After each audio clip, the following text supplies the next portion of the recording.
Alright, day 2. What's in store for today?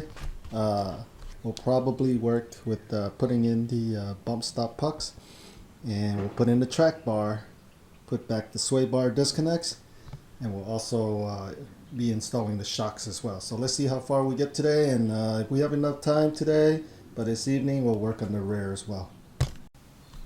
Next we're going to get these bump stops extensions in. Each one of these are about an inch, so we're going to put in 3 pucks.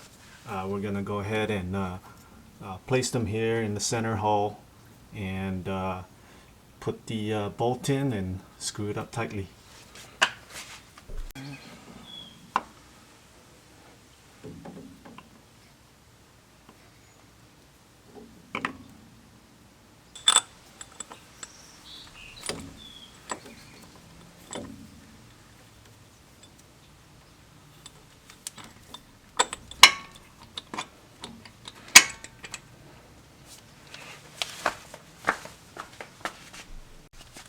Okay, we have the flange nylon nut, and this is going to go underneath the pucks, and with an Allen wrench, or sorry, Allen key wrench, we're going to go ahead and tighten up the bolt up here.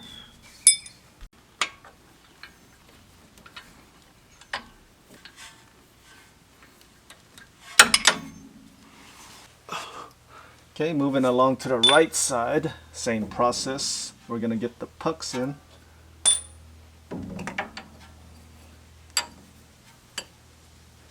That guy on top.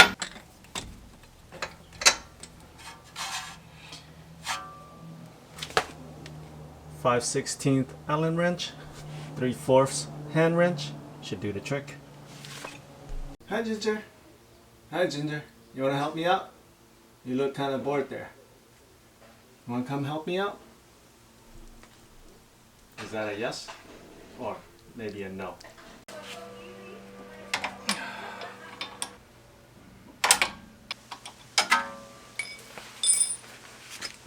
Okay, I think we got them in there pretty tight. Now we don't want these guys too tight because they will wear over time. So I think we got it good in there enough. Okay, next we'll be working with the shocks. Now Metalcloak provides you with the front shock mount brackets. I believe they go in here. However, since we're installing this lift and not putting on 37-inch tires at the moment, we'll do without these brackets for now. Okay, this is the Rock Sport shocks. We're gonna get this guy installed.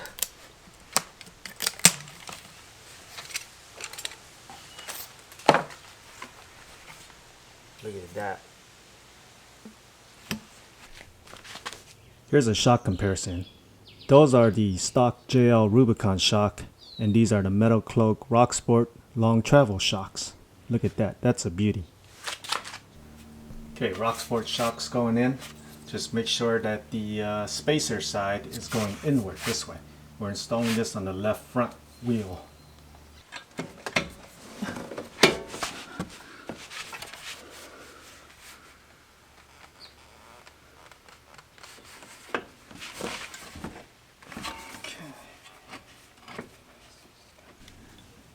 Okay, using the stock shock bolts, we're going to get it back on there.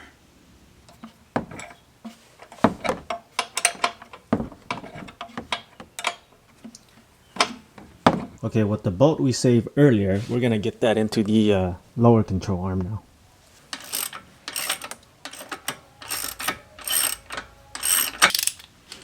Okay guys, one thing I forgot to mention is that after the install of the shocks, we have to make sure that we have it at 80 foot-pounds using a torque wrench, and at the bottom here in the lower control arm at 75 foot-pounds. So we're going to do that right now with a torque wrench. And also to mention that this must be done on everything else we had installed so far, upper arms and lower control arms, track bars.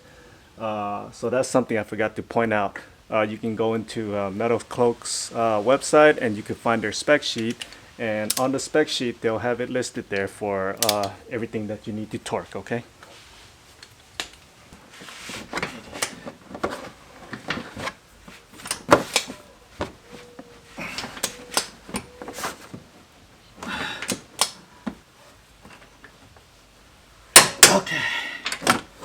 80 foot-pounds. Okay. 75 foot-pound. So what we just did, we're gonna do the same thing on the right front wheels. Same steps, just repetitive. We're just gonna do it all over again.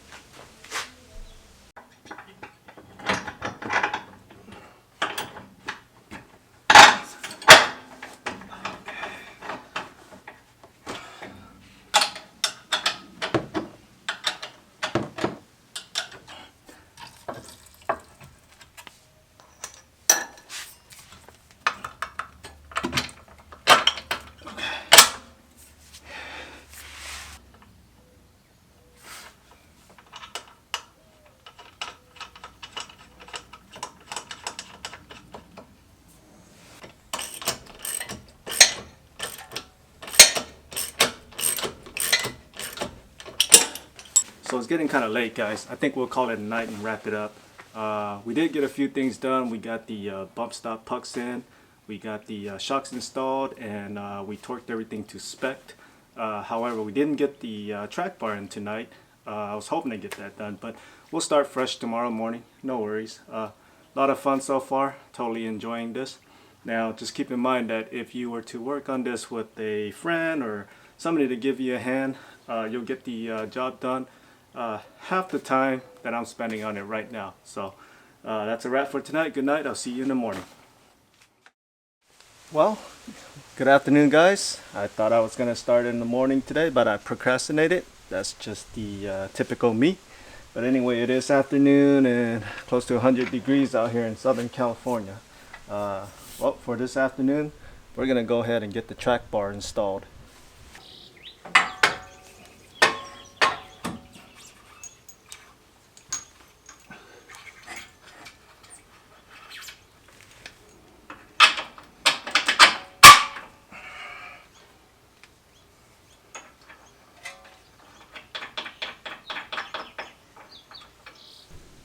So there's something I want to address, guys. So we got the other end of the track bar into the frame, and we got the bolt in hand tight right now. But now when we get to the adjustable side of the track bar, it doesn't appear to fit right now. But that's something we're going to tackle later, because we're going to make adjustments on this, and we want the vehicle to be lowered and drive height before we can even play around with this and set it to the correct specification here. So we're going to tackle that later, guys. We are going to work with the sway bar disconnect links. We're just going to remove this guy here, and we're going to put this guy in place of it.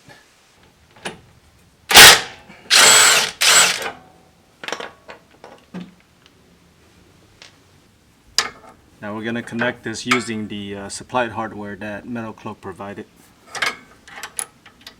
It's just a washer and 18mm bolt here. Go ahead and hand tight that guy first. Using a 3/4 wrench, you're going to tighten this guy up, but don't over tighten it because we're going to torque it to spec later.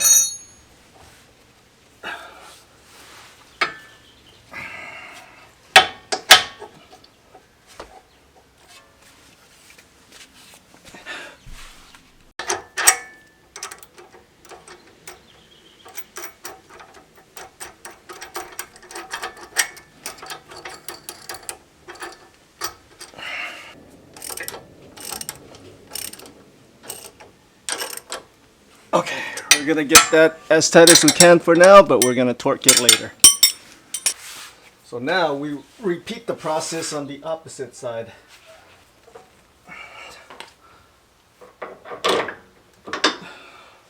Okay, we get the washers in the back side of this with the 18mm bolt. Get that hand tight.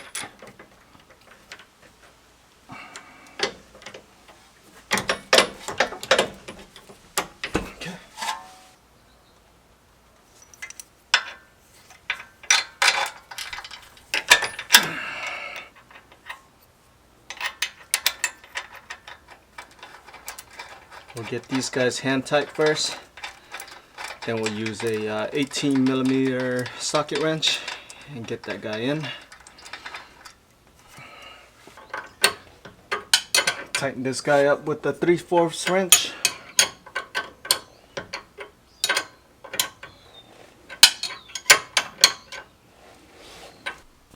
$18mm wrench will get the bottom tightened as well.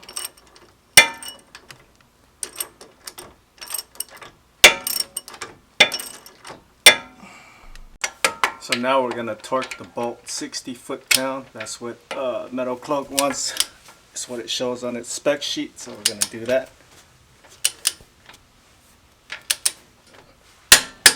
There you go. So Metalcloak provides a track bar where the forge is a little bit beefier than the standard manufacturer's track bar.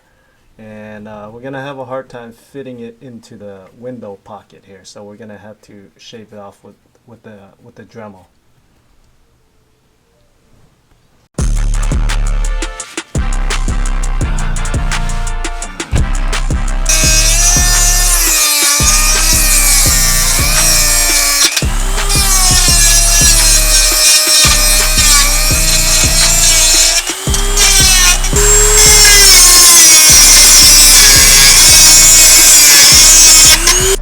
Okay guys, we were able to shave off some of the pocket window here to allow the joint to fit right in there.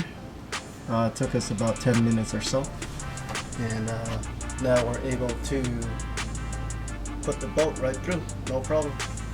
And one thing I want to point out is what I usually like to do is after I torque spec everything is just to go around the bolts and just use a paint mark off a line here. That's just to let me know with an eyeball test here that if anything were to come loose, I can just take a look at it and know where to adjust. Alright guys, so what we're doing here is we're going to use a ratchet strap method, and we put it into a little eye socket here. What we're trying to do is we're trying to get the track bar into a line with the axle here to get it to center.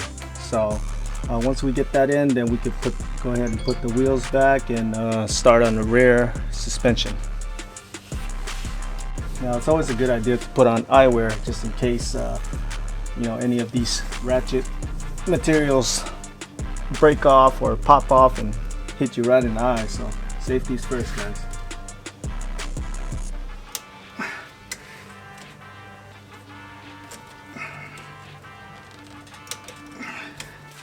So now, guys, we'll work with getting the front tires back on. So this way we can work with the track bar and get that guy aligned right.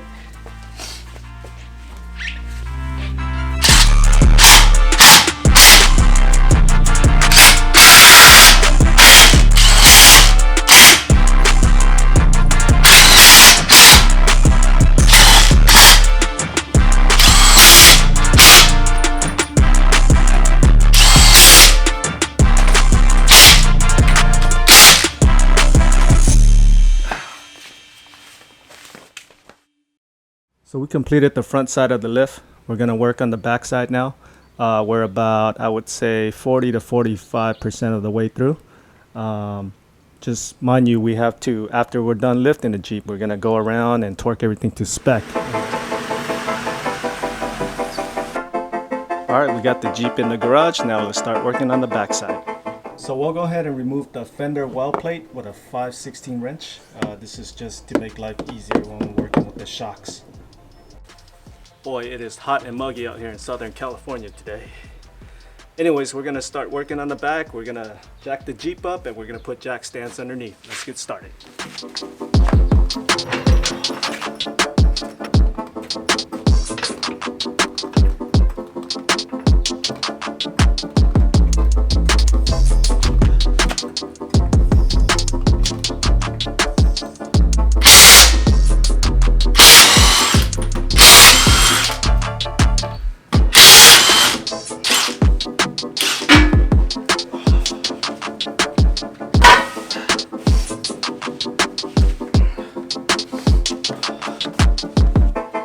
safeties first, guys. So set these guys up on jack stands.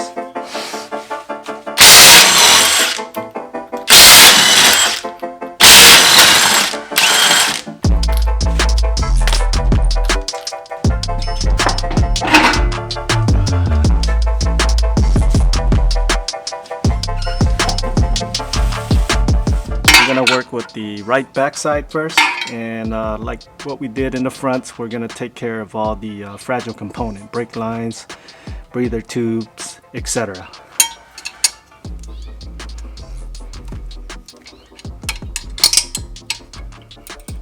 So we'll just loosen this guy up just to get it out of the way so we won't tweak anything.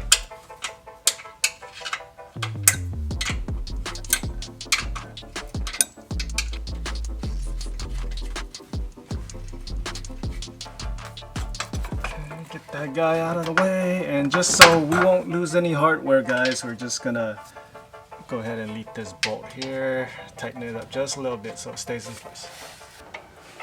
We'll go ahead and remove the sway bar disconnects.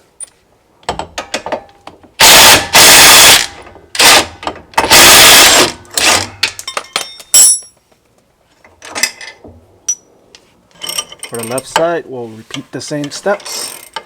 18mm wrench.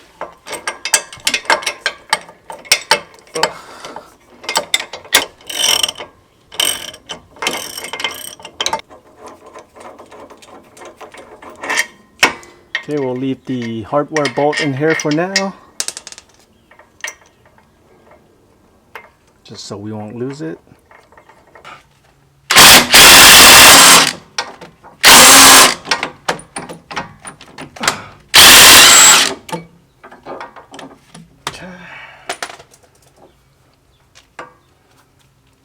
Okay, lockers in the rear. We'll get these guys disconnected.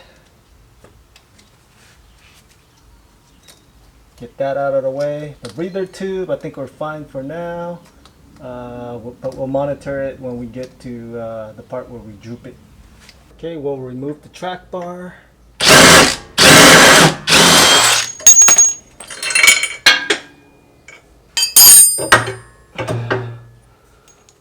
Go ahead and leave the hardware bolt here for now so we won't lose it.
Now we should be able to get the coil springs out.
access.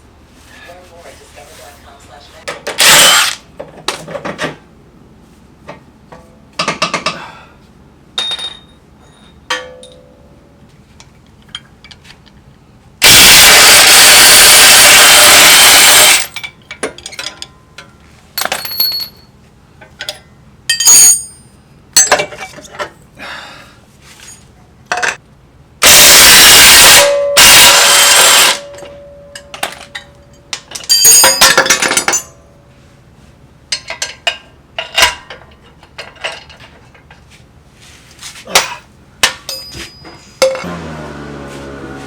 Now, just got to get this aligned to the hole so we could put in the bolt.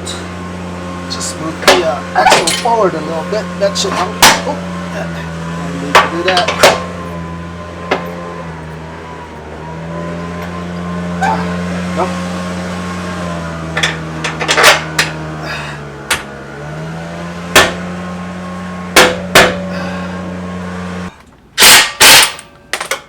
Okay, control arms are in, but not fully tight.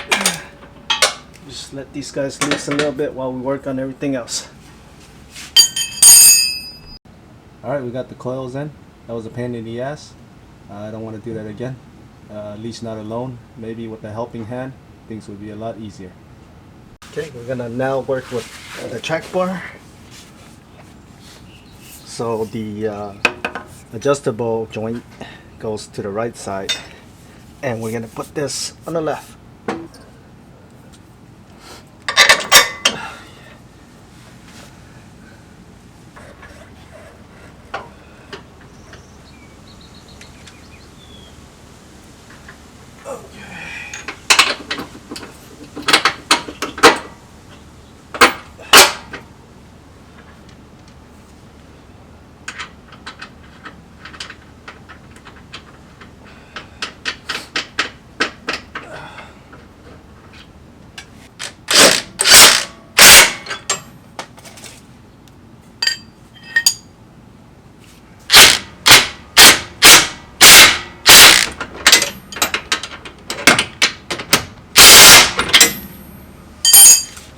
Next, we'll work with the sway bar links using the supplied hardware.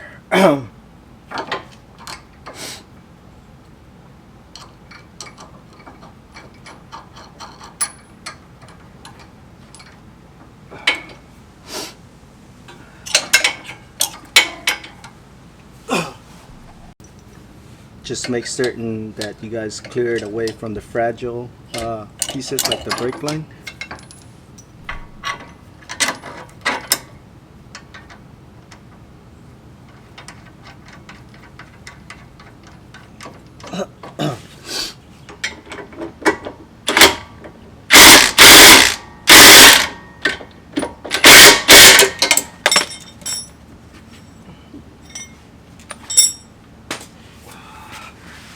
Now we're going to do the same for the other side.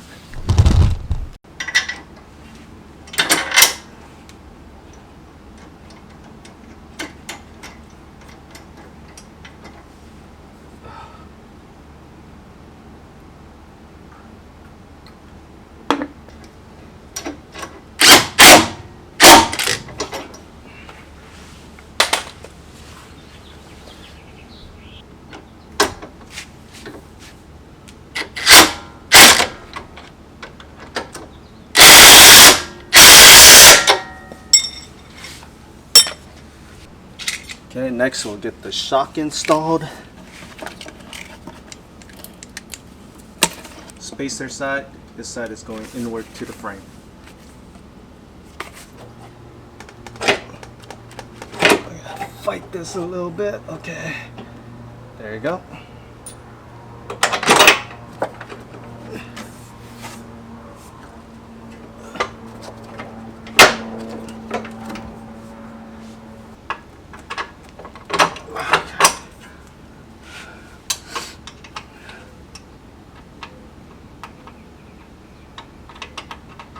Again, we're going to torque this to spec later. We're just tightening the bolts for now.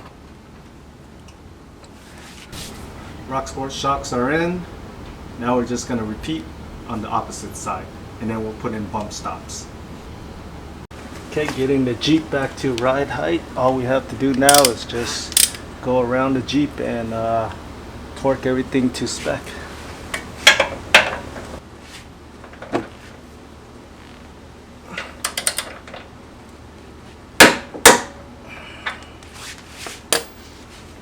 Okay guys, so to complete our install, we'll install these bump stop extensions. Now, Metalcloak give you several of them, and really to tell how many you need to cycle your suspension and just, you know, play around with that to see where you need it at. In my case, we're gonna go with 3 pucks. So the way to install it, there is a side A and a side B. So side A goes first, and then we're just gonna stack it along just like that. And they do come with the screws needed in order to insert them in.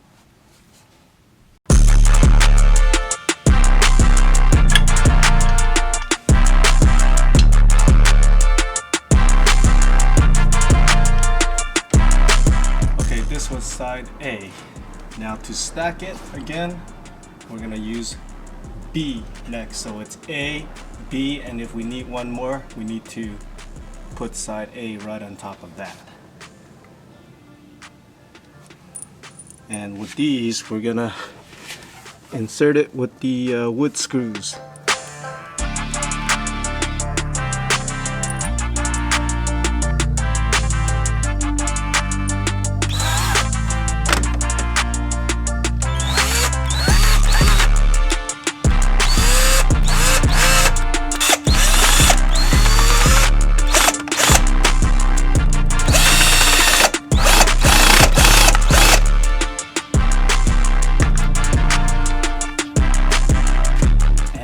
Go with the final puck, side A.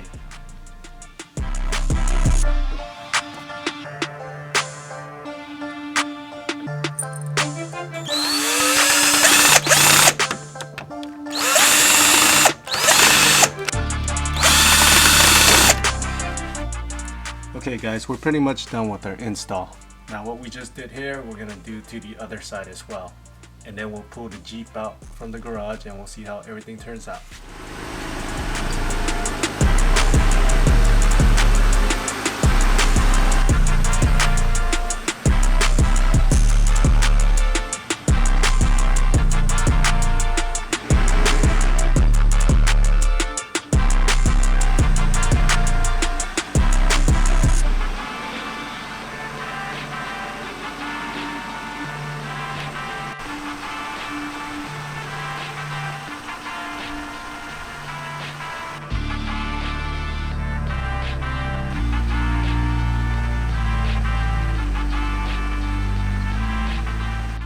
Guys, that's a wrap. Thank you for tuning in. Thank you for supporting the channel. It's been a fun install. We spent a few days, but I enjoyed every second of it. Now next, what we're gonna do is we're gonna get some shoes. We're either gonna go with 37 or 38 tires on these bad boys. We don't know what tires to get yet. We'll figure it out when we get to the tire wheel shop. So tune in for the next episode and we'll show you what we got. Yeep Life, out.